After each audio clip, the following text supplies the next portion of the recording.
Hai Naranisa Lovers, apa kabar? Sehat semuanya ya. Untuk kali ini tutorialnya kita akan membuat jajanan jadul nih. Untuk menghias statnya next time lagi ya. Oke, untuk jajanan satu ini ada dari saat saya masih kecil sampai sekarang ya, dan sekarang masih sering dijual orang-orang. Untuk kalian yang masih penasaran kenapa sih tiap bikin bolu kukus tidak bisa mekar sempurna tapi selalu mingkem ya, alias malu-malu nggak bisa pecah bagian atasnya. Nah, untuk kalian yang ngerasa serasa kena kutukan tiap kali bikin bolu kukus, saya punya satu resepnya ya. Bisa dibilang ini anti gagal. Saya sering bikin ini bolak-balik dan alhamdulillah bisa pecah ya. Bagus banget kalau bisa langsung mekar nih waktu kita buka kukusannya. Nah, untuk kalian yang penasaran gimana sih proses bikinnya, kalau lihat video jangan di skip ya biar lebih mengerti.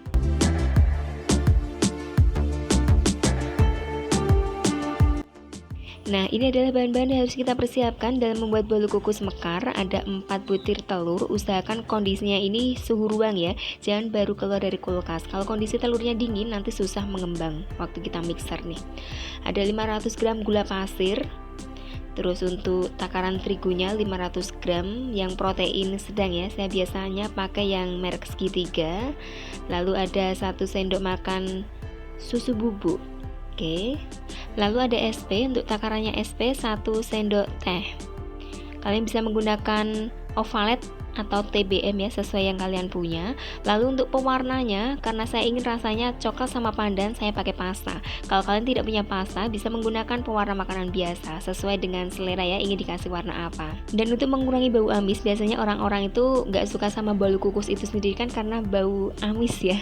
Nah, untuk mengantisipasinya bisa menggunakan vanili bubuk atau vanili cair ya. Oke, bisa pilih salah satu. Lalu untuk takaran sodanya saya pakai Sprite nih, ukurannya 350 ml nih. Untuk tekniknya dalam pembuatan bolu kukus mekar ini kita pakai teknik all in one atau semua bahan di mix jadi satu bareng ya, semuanya tanpa terkecuali. Untuk pewarna makanannya nanti ditambahkan kalau adonan ini udah jadi, seperti itu ya. Untuk tahap mixer, pada awal-awalnya setting kecepatannya rendah dulu.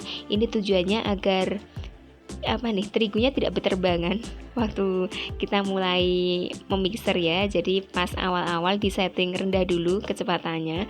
Nanti kalau udah tercampur lumayan rata ya, bisa ditinggikan kecepatan maksimal seperti itu ya. Ini di mix sampai kondisi adonan ini putih, kental dan berjejak. Untuk takaran berapa sih waktunya kalau kita mendapatkan adonan yang putih, kental dan berjejak, ini disesuaikan dengan kecepatan mixer masing-masing, soalnya beda merek beda hasil juga sih ya untuk takaran waktunya.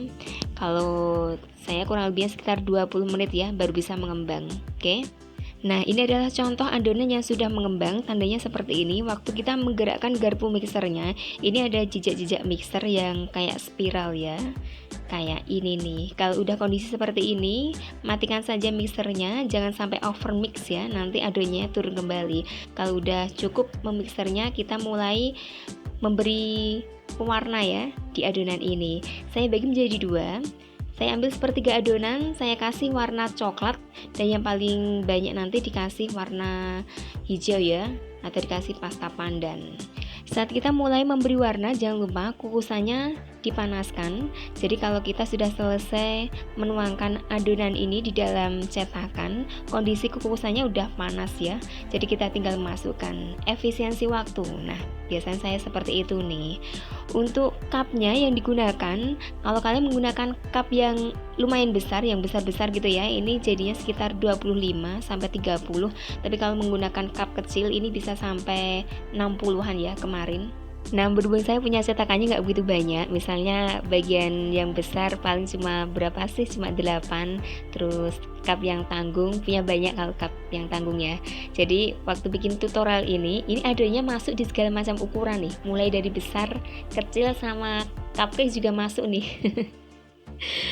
Tapi hasilnya sama saja kok, bisa mekar ya bagian atasnya. Dan untuk pemberian warna nih, tergantung selera ya, ingin warna yang ngejreng atau warna yang soft. Kalau saya sukanya warna yang lembut ya, jadi pemakaian warnanya secukupnya saja, biar warnanya nggak terlalu ngejreng, tapi ya kembali ke selera masing-masing sih ya, inginnya seperti apa. Oke, kalau udah tercampur warnanya di dalam adonan. Sekarang kita memasukkannya di dalam cup.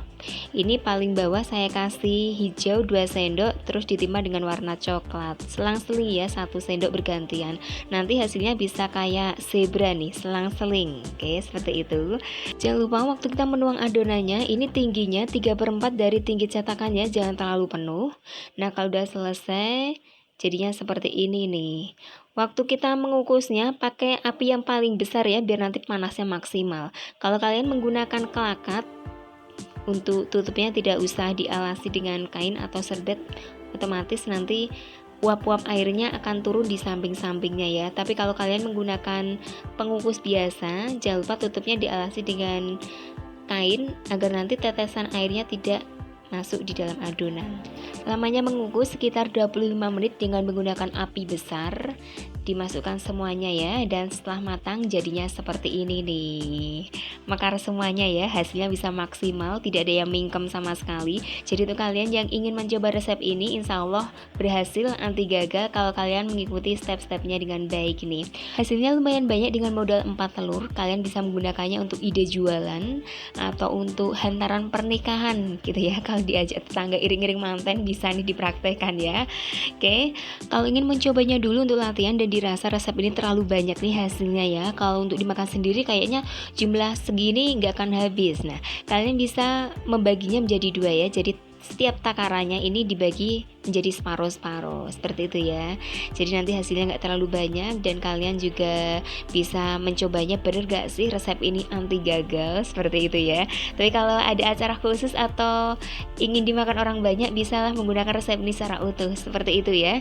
Yang suka dengan video ini jangan lupa subscribe, like, share, dan komen. Jika dinyalakan lonceng notifikasinya biar kalian tidak ketinggalan tutorial terbaru dari Naranisa Cake. Makasih ya atas kesetiaan di channel ini. Ditunggu lagi untuk video berikutnya. Sampai jumpa lagi.